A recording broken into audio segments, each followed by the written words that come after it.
नमस्ते। हमारे साप्ताहिक कार्यक्रम प्रोफेसर अभय दुबे साहब के साथ बातचीत में आपका स्वागत है। अ, आज हम लोग बहुत सी चर्चाओं पे करेंगे, देश की जो पॉलिटिकल घटनाएँ हुई हैं पिछले 1 हफ्ते में, उस पे बात करेंगे। लेकिन मुझे ऐसा लगता है कि एक एक चुनाव ऐसा अहम हो रहा है, जो शायद गुजरात के चुनाव के बीच में उसको दब गया है कहीं, और वो है एमसीडी का चुनाव, मतलब दिल्ली नगर पालिका का चुनाव, दिल्ली नगर निगम का चुनाव, जो भी है। और उसमें जैसा लग रहा है कि आज की स्थिति में आम आदमी पार्टी बहुत वेल प्लेस्ड है। कांग्रेस की तो बहुत बातचीत वहां नहीं हो रही है, लेकिन वो डायरेक्ट फाइट बिटवीन बीजेपी और आम आदमी पार्टी। प्रोसा, पहला प्रश्न इसी से कि ये जो एक एमसीडी का चुनाव है, वो शायद उतना वो नहीं किया जा रहा है, लेकिन वो अहम बहुत है। वो अहम मेरे ख्याल में बीजेपी और आम आदमी पार्टी दोनों के लिए बहुत अहम है। तो इसके बारे में जरा बताएं, क्या स्थिति है अभी? देखिए, जो दिल्ली नगर पालिका का चुनाव है, जब जैसे ही चुनाव नजदीक आया, भारतीय जनता पार्टी को लगा कि वो बहुत आसानी के साथ आनन फानन में ये चुनाव हार जाएगी। उसका कारण है कि पिछले 15 साल से भारतीय जनता पार्टी की जो नगर पालिका में सरकार थी, वो सरकार खुले, नंगे और निर्लज्ज भ्रष्टाचार की शिकार थी और अकर्मण्यता बहुत बड़े पैमाने पे थी। ये लोग पिछली बार क्या किया था अमित शाह ने कि जितने भी पार्षद थे उन सबके टिकट काट दिए थे, 100% टिकट काट दिए थे और 100% नए लोगों को टिकट दिए थे। उन 100% पार्षदों के ऊपर भ्रष्टाचार और अकर्मण्यता के बहुत इल्जाम थे। अब वो जिनको पिछली बार टिकट दिया गया है, उनके 100% टिकट नहीं काटे जा सकते थे इस बार। यानी इसका मतलब फिर 5 साल के अंदर ही अंदर आप फिर से उतने ही भ्रष्टाचार और अकर्मण्यता के शिकार हैं। अच्छा, अब भारतीय जनता पार्टी जो जिसका नारा है कि ना खाऊंगा ना खाने दूंगा, दिल्ली नगर पालिका में उसका प्रशासन है, खुले तौर पर सब लोग कहते हैं, यानी अगर आप भाजपा की भ्रष्टाचार का इल्जाम लगाओ तो भाजपा वाले उसका जवाब नहीं देते, किसी और जगह बात ले जाने की कोशिश करेंगे, क्योंकि वो जानते हैं कि इसका जवाब उनके पास नहीं है। इसके लिए उन्होंने हथकंडा ही कि आम आदमी पार्टी को भी भ्रष्टाचार का इल्जाम, दोनों तरफ भ्रष्टाचार है, इसलिए आम आदमी पार्टी को भाजपा के भ्रष्टाचार का फायदा ना मिलने पाए। अच्छा, ये तो चुनावी रणनीति रही, लेकिन आप देखिए इस चुनाव को न हारने के लिए भारतीय जनता पार्टी ने, उसका केंद्रीय आला कमान ने कितनी कोशिशें की। इन कोशिशों के ऊपर एक रिसर्च की जानी चाहिए, इन कोशिशों का एक तखमीना लगाया जाना चाहिए। सबसे पहले उन्होंने इस चुनाव को जितना वो टाल सकते थे उन्होंने उसको टाला।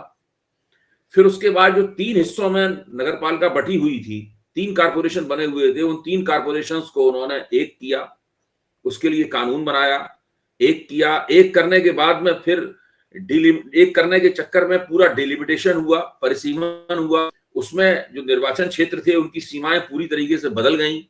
पूरी कोशिश ये थी कि किसी तरीके से आम आदमी पार्टी की जो बढ़त है, जो स्वाभाविक बढ़त है, वो स्वाभाविक बढ़त किसी तरह कम हो जाए और भारतीय जनता पार्टी उसकी टक्कर में आ जाए।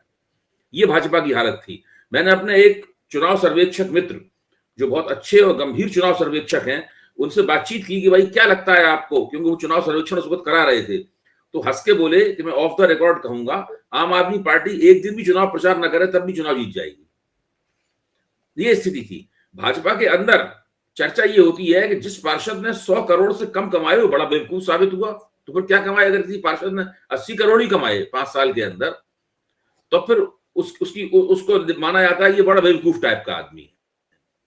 तो जिस पार्टी के अंदर राष्ट्रीय स्तर कि हम विपक्ष के भ्रष्टाचार के ऊपर हमला कर रहे हैं, वहां पर राजधानी दिल्ली में 15 साल से ये पार्टी के पार्षद, इसके तमाम स्थानीय नेता जो कि विधानसभा की राजनीति से भी ताल्लुक रखते हैं, लोकसभा की राजनीति से भी ताल्लुक रखते हैं, बुरी तरीके से भ्रष्टाचार के दलदल में डूबे हुए हैं।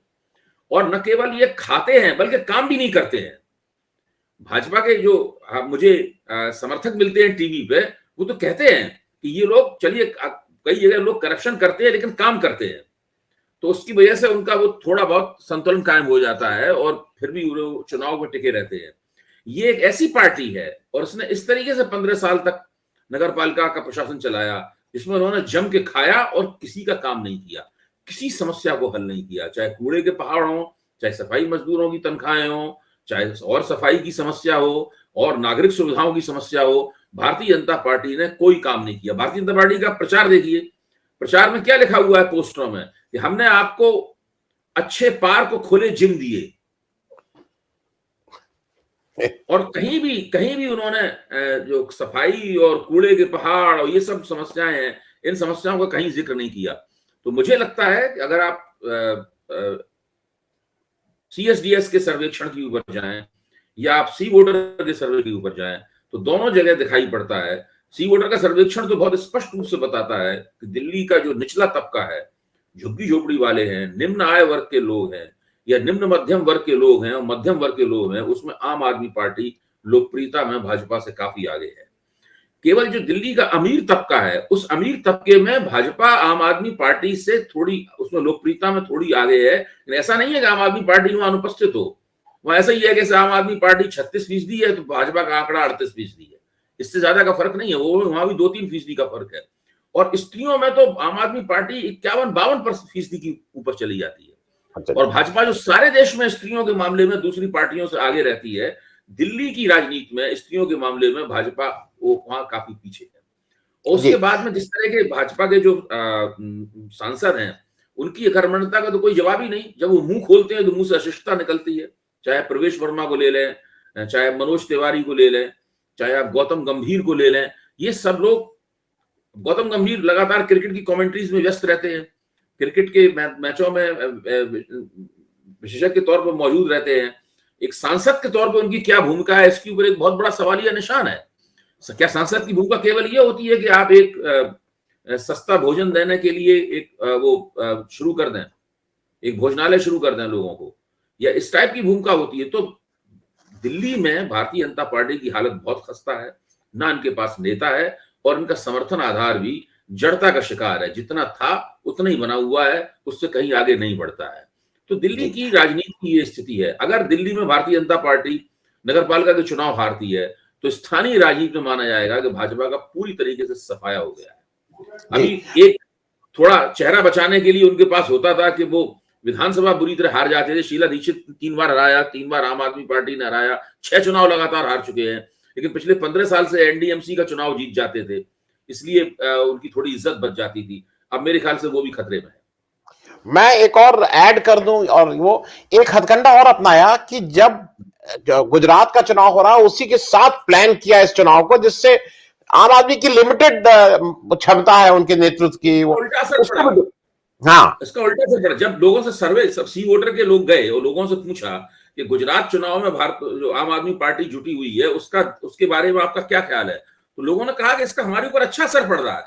देखिए, पंजाब चुनाव जीतने के बाद में आम आदमी पार्टी की छवि क्षेत्रीय किस्म की नहीं रह गई है, वो केवल दिल्ली की पार्टी नहीं रह गई है। और पंजाब में चुनाव थोड़ा बहुत नहीं, बहुत अच्छे तरीके से जीता।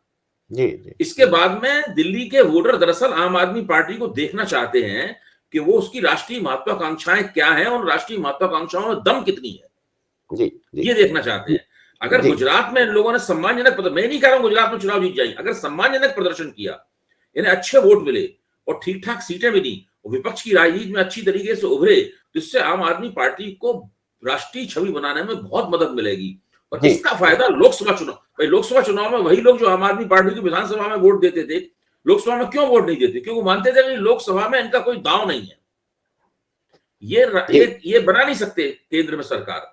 यहां तक कि विपक्ष की सरकार में भी इनकी स्थिति कुछ नहीं होगी, इनके पास 1 या 2 ज्यादा से ज्यादा लोकसभा सीटें रहती हैं। तो ऐसी स्थिति में इनके ही वोटर लोकसभा में इनको नापसंद करते थे। लेकिन जब पंजाब जीत गया, अब इस बार लोगों को उम्मीद है कि पंजाब में अच्छी सीटें जीतेंगी। अगर गुजरात में इन्होंने कुछ कर दिखाया तो गुजरात में उन्हें कुछ उम्मीद होगी। उसके बाद में अभी देखिए हरियाणा में चुनाव होगा, राजस्थान में चुनाव होगा। अगर आम आदमी पार्टी की वहां पर अच्छी दस्तक पड़ती है उन राजस्थान और हरियाणा के दरवाजे पर, तो लोकसभा चुनाव में इनकी छवि को और इनके दावे को जनता अधिक गंभीरता से लेगी और उससे काफी फर्क पड़ेगा। जी, मैं गुजरात पे आ जाए, क्योंकि गुजरात के बिना तो कोई इस समय चर्चा पूरी नहीं होगी। लेकिन जैसे आपकी बात से एक चीज बिल्कुल स्पष्ट है कि मोदी जी का एक फायदा, गुजरात के लोग उसको आइडेंटिफाई करते हैं मोदी जी को अपने साथ, वैसे ही शायद दिल्ली के वोटर भी केजरीवाल जी का जो दिल्ली मॉडल है उससे अपने को आइडेंटिफाई करते हैं। वहां का गुजरात मॉडल है, यहाँ दिल्ली मॉडल है। खैर, हम लोग गुजरात पे आ जा रहे हैं। फेज 1 का पोल हो चुका है, आज फेज 2 का पोल शाम को खत्म, आज समाप्त हो गया है। जी। अब मुझे एक चीज ये बताइए, फेज वन में वोटिंग परसेंटेज कम है और हर एक आदमी अपने अपने हिसाब से कह रहा है, कोई कह रहा है इससे बीजेपी का फायदा है, कोई कह रहा है नुकसान है। शेड्यूल ट्राइब में बहुत ज्यादा वोट पड़ा है, आप इसको कैसे देख रहे हैं, लो वोटर टर्नआउट? कम होने से भाजपा चिंतित है, वोट जी प्रतिशत कम होने से भाजपा चिंतित है, और दूसरे दौर के लिए भाजपा के रणनीतिकारों ने की है कि शहरों के अंदर वोटों का, तो ये आमतौर पर भाजपा को अच्छा नहीं लग रहा है, क्योंकि जो आदिवासी वोटर है, आदिवासी वोटर कोई उस तरीके से भाजपा का समर्थक नहीं है जिस तरह से पटेल वोटर भाजपा के समर्थक हैं, या ऊंची जातियों के जैन या ब्राह्मण ठाकुर भाजपा के समर्थक हैं। उस तरीके से आदिवासी भाजपा के समर्थक, यहाँ पे भाजपा के प्रति नाराज, तो आदिवासी ऐसे निर्वाचन क्षेत्रों में जहां पे आदिवासी वोटर अच्छी स्थिति में है, प्रभावी स्थिति में है, वहां पे भाजपा को नुकसान का सामना भी करना पड़ सकता है। और जो वोटर जो कम अच्छा निकले हैं, ये वो वोटर नहीं कम निकले हैं, ऐसा माना जा रहा है कि भाजपा का वोटर कम है, जितना निकलना चाहिए था जी उतना नहीं निकला है भाजपा का वोटर, और ये चीज भाजपा के लिए चौंकाने वाली है। जी। मैं एक और बात, क्योंकि आपने जैसे सांसदों की भाषा की बात की, भाजपा के दिल्ली के सांसद, लेकिन इसको मोदी जी एक पोल इश्यू बना रहे हैं, वो बार बार इस चीज को कह रहे हैं कि मुझे टारगेट किया जा रहा है, पहले वो कह रहे हैं मुझे गाली दी जाती है, मुझे टारगेट किया जाता है, भाषा ये खराब इस्तेमाल की जाती है। ये पुराना हथकंडा है, ये उनका पुराना हथकंडा है, और नहीं मीडिया भी मैं उनकी इस रणनीति पूरक की भूमिका निभाता है। शामिल है, अब देखिए मीडिया में नहीं मैं आप, मतलब, नहीं मैं एक मिनट का, मैं जो पूछ रहा हूं वो खड़गे जी की एक बात को, जो खड़गे जी ने कुछ और कहा था उसको ले उड़ रहे हैं कि वो मुझे रावण बोले, रावण बोले। खड़गे जी की बात जो जो उन्होंने कहा है, एक चीज अच्छी लगी मुझे कि कम से कम वो विमर्श में आ गए हैं खड़गे जी, आज की तारीख में वो एक विमर्श में तो आ ही गए हैं उस बात को लेके, और लोग कम से कम जो कांग्रेस का परंपरागत गांधी परिवार से फोकस हटा है थोड़ा। आपको क्या लगा इसमें? देखिए अंग्रेजी में फ्री लेबर्ड अटेम्प्ट, आप किसी भी चीज में खींचतान करके उसको मुद्दा बनाना चाहते हैं, तो ये खींचतान करके मुद्दा बनाने की कोशिश है। अब नरेंद्र मोदी अपने आप को गुजराती अस्मिता से जोड़ते हैं। दिल्ली में बहुत से जो बुद्धिमान पर्यवेक्षक हैं, हमेशा हंस के कहते थे, चलिए कुछ दिनों में गुजराती अस्मिता को कोई ना कोई तो अपमान कर ही देगा, गुजराती अस्मिता का अपमान हो जाएगा तो मोदी जी उसको ले उड़ेंगे। तो ये सब पहले से सोची समझी पेशबंदी के तहत ये सारा काम हो रहा है कि कोई एक चीज मिल जाए उसको लेके हम उड़े। मैं ये जो मीडिया की तरफ से प्रचारित किया जाता है कि मोदी जी आ गए, उन्होंने चुनाव पलट दिया, अब मोदी जी के खिलाफ कुछ कहा गया है, अब जनता बदला लेगी, ये सारे मीडिया के फिक्रे हैं। अब टीवी पे आता है मोदी का विरोध कांग्रेस को महंगा पड़ेगा, गुजरात की जनता लोगों से बदला लेगी। आप ऐसा ये फिक्रा बताता है कि गुजरात के 100% लोग मोदी जी के साथ हैं, गुजरात के 100 में 50 वोटर हमेशा मोदी जी के खिलाफ वोट करते रहे। गुजरात में भाजपा विरोधी वोटरों की संख्या कम नहीं है, कांग्रेस ठीक से चुनाव नहीं लड़ती रही है। कांग्रेस के ऊपर यह भी इल्जाम लगता रहा है कि उसके नेता, इसमें अहमद पटेल का नाम भी लिया जाता रहा है, कि कहीं ना कहीं अंदर खाने भाजपा के साथ में कुछ मिले भी रहते हैं, इन चीजों के प्रमाण नहीं होते हैं। लेकिन जिस तरीके से कांग्रेस चुनाव लड़ती, पिछला 2017 का चुनाव अगर छोड़ दिया जाए तो बाकी चुनाव कांग्रेस बहुत ज्यादा जीतने की इच्छा के साथ गुजरात में नहीं लड़ती रही है। तो ये जो स्थिति है, इस स्थिति को पहली बार आम आदमी पार्टी के हस्तक्षेप से एक चुनौती मिली है। इस चुनौती का भाजपा को इस चुनाव में लाभ भी हो सकता है कि भाजपा विरोधी वोटर जो पहले के मुकाबले ज्यादा है वो बढ़ जाए, लेकिन ये भी हो सकता है कि आखिर में भाजपा विरोधी वोटर ये तय करे कि वो कोई एक पक्ष में खड़ा होगा मजबूती के साथ, और अगर ऐसा हुआ तो इसका नुकसान कांग्रेस को भी बड़े पैमाने पर होगा और भारतीय जनता पार्टी को भी करारा झटका लगेगा। लेकिन मैं ये नहीं कह रहा हूं कि ऐसा होगा ही, ये एक आउटसाइड चांस है। जी मैं एक और चीज ऐसी जरूरी हुई है और जिसकी बात करना आवश्यक है, एनडीटीवी का फॉर्मली अडानी जी का टेक ओवर, हालांकि अभी रॉय साहब की फैमिली की, राधिका रॉय और प्रणय रॉय का जो डायरेक्ट स्टेक है वो तो अभी नहीं पूरा हुआ है, वो तो अभी बाकी है उसको 32% लेना, और रवीश कुमार साहब का इस्तीफा, क्योंकि रवीश कुमार साहब ने उसको छोड़ दिया और अब एक बड़ी गुडविल के साथ वो बाहर बैठे हुए हैं और लोग उनको बहुत से उनको गुडविल मिल रही है। आप इस पूरे प्रकरण को कैसे देखते हैं, क्योंकि एक तो बिजनेस टेक ओवर है और एक तरफ कहीं एक पत्रकार के जो कमिटमेंट है उसकी बात है। गौतम अडानी है, बिरला परिवार एनडीटीवी को खरीदता या कोई और परिवार, कोई और बड़ा कारपोरेट घराना एनडीटीवी को खरीदता तो बात कुछ और होती। गौतम अडानी, जिस चीज को हम लोग क्रोनी कैपिटलिज्म कहते हैं, इसको दरबारी पूंजीवाद भी कहा जाता है, गौतम अडानी दरबारी पूंजीवाद के तहत जो प्रक्रियाएं चलती हैं वो उनकी संपत्ति और लगातार बढ़ती हुई संपत्ति और फैलता हुआ उनका कारोबार उस दरबारी पूंजीवाद की उपज है। इसका एक इतिहास है, उस इतिहास से हम सब लोग वाकिफ हैं। जब 2002 में गुजरात में अल्पसंख्यक विरोधी हिंसा हुई थी तो यहाँ पर एसोचैम और फिक्की ने गुजरात सरकार के खिलाफ प्रस्ताव पास करना चाहा था। उसमें जिन लोगों ने खड़े होकर उसका विरोध किया था उसमें गौतम अडानी प्रमुख थे। उसी के बाद से नरेंद्र मोदी और गौतम अडानी के बीच में एक बहुत ही आत्यंतिक किस्म का, एक आत्मीय किस्म का उन लोगों के बीच में संबंध है। और मोदी जी के शासनकाल में गुजरात में पहले और उसके बाद में केंद्र में जो शासनकाल रहा, यानी आप कह सकते हैं पिछले 20 वर्ष, 8 साल केंद्र में और 12 वर्ष गुजरात में, पिछले 20 वर्ष तक लगातार मोदी जी के राजनीतिक प्रभुत्व का लाभ गौतम अडानी को मिलता रहा है। इसी के साथ जुड़ी हुई बात है, इसका भी आप थोड़ी देर पहले कार्यक्रम शुरू होने से पहले जिक्र कर रहे थे कि जो लाइफ इंश्योरेंस ऑफ इंडिया का पैसा है बहुत बड़े पैमाने पर कहां जा रहा है। उसी को देख के आप पता लगा सकते हैं कि आखिरकार गौतम अडानी को अपने व्यापार का चौमुखा और बहुत तेज रफ्तार से विस्तार करने के लिए धन कहां से प्राप्त हो रहा है, पूंजी कहां से प्राप्त हो रही है। तो चूंकि गौतम अडानी ने एनडीटीवी खरीदा है, इससे कोई भी व्यक्ति, खासतौर से रवीश कुमार जो हमारे आपके मित्र हैं और बहुत पुराने मित्र हैं, उनके लिए ये समझ पाना या उनके सलाहकारों को ये समझ पाना कोई कठिन नहीं था कि जिस तरीके से रवीश जी अपना कार्यक्रम पेश करते हैं, जिस तरीके से सरकार की आलोचना निकल कर आती है विभिन्न मुद्दों के ऊपर और लंबी लंबी वो आलोचनात्मक रिपोर्टिंग की और आलोचनात्मक विश्लेषण की श्रृंखलाएं चलाते हैं जो बहुत ही लोकप्रिय हैं और बहुत ही तथ्यपरक हैं, वो करना उनके लिए अब नामुमकिन हो जाएगा।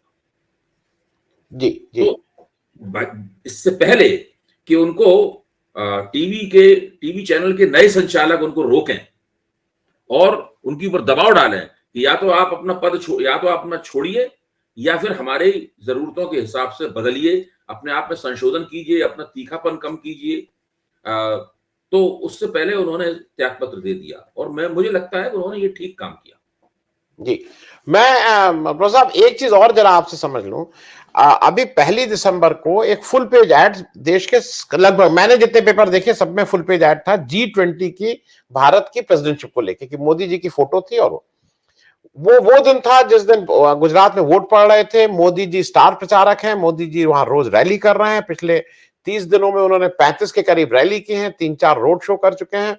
प्रधानमंत्री का काम छोड़ के ज्यादा वो पार्टी का काम कर रहे हैं। मैं पूछ इसलिए रहा हूं कि ऐसा पिच किया गया कि G20 की बिल्कुल भयंकर हमने वो कुछ अचीव किया है, जबकि वो रोटेशन बेसिस पे है। 16 देशों के बाद 17वीं बार हमें मिला है। कुल 20 देश हैं।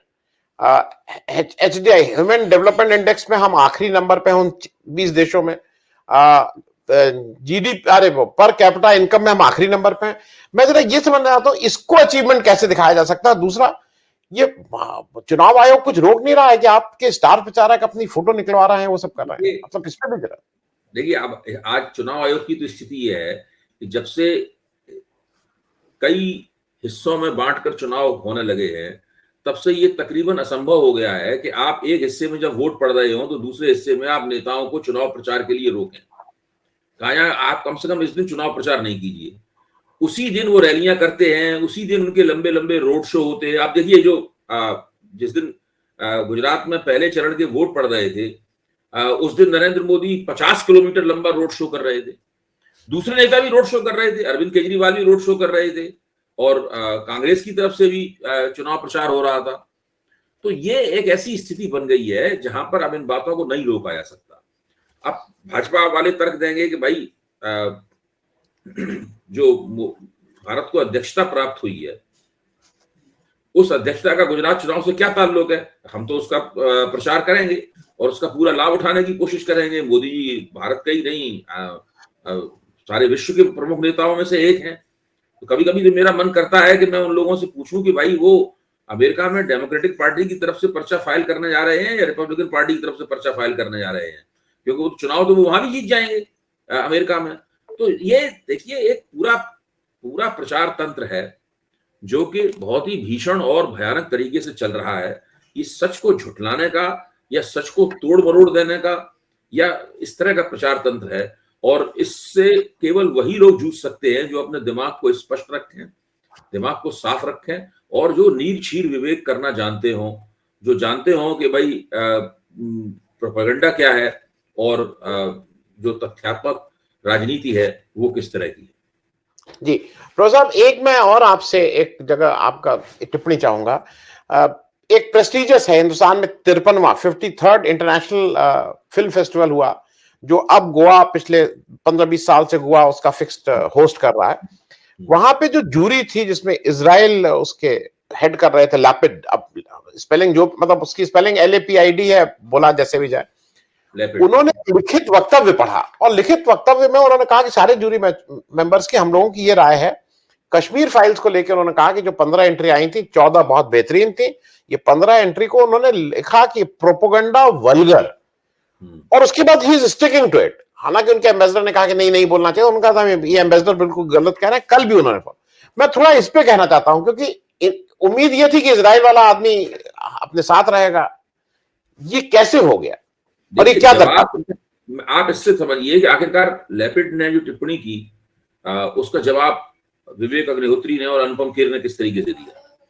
विवेक अग्निहोत्री ने कहा है कि एक भी तथ्य हमने गलत बताया हो तो आप बताइए, हम फिल्म बनाना छोड़ देंगे।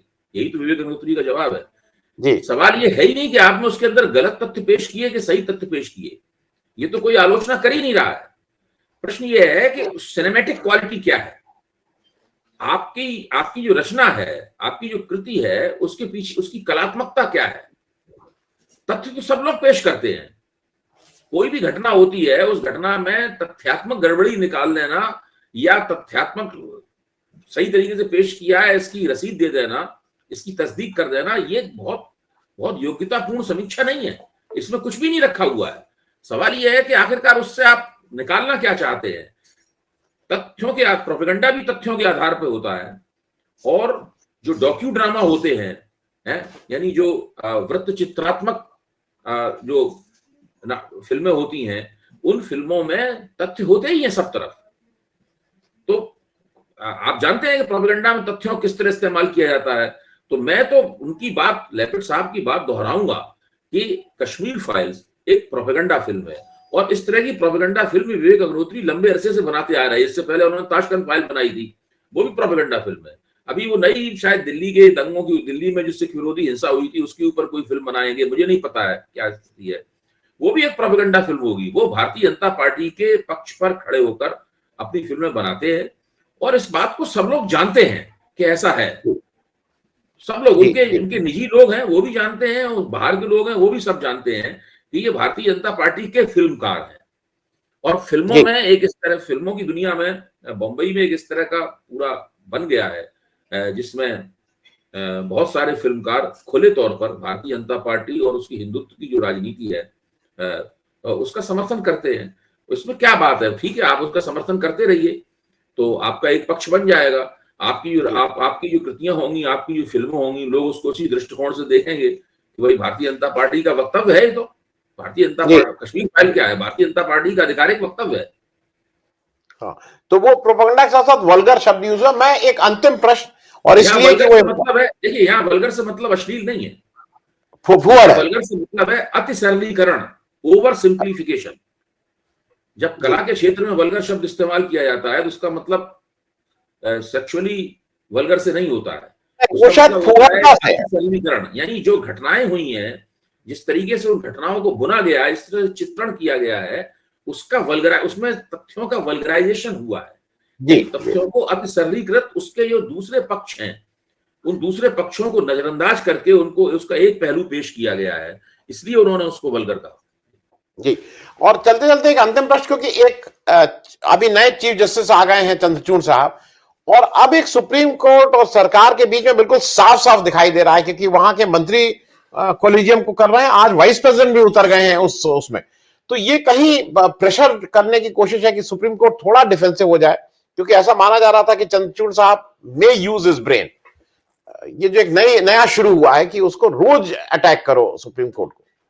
नहीं, बिल्कुल साफ साफ दिखाई पड़ रहा है। और सुप्रीम कोर्ट के साथ में सरकार कुछ जगहों पर टकराव में भी जा रही है। और हमें पता है कि वो सब कौन से मुकाम हैं जो भाजपा समर्थक समीक्षक हैं, जो लगातार अपने यूट्यूब पे अपने वीडियो निकालते रहते हैं।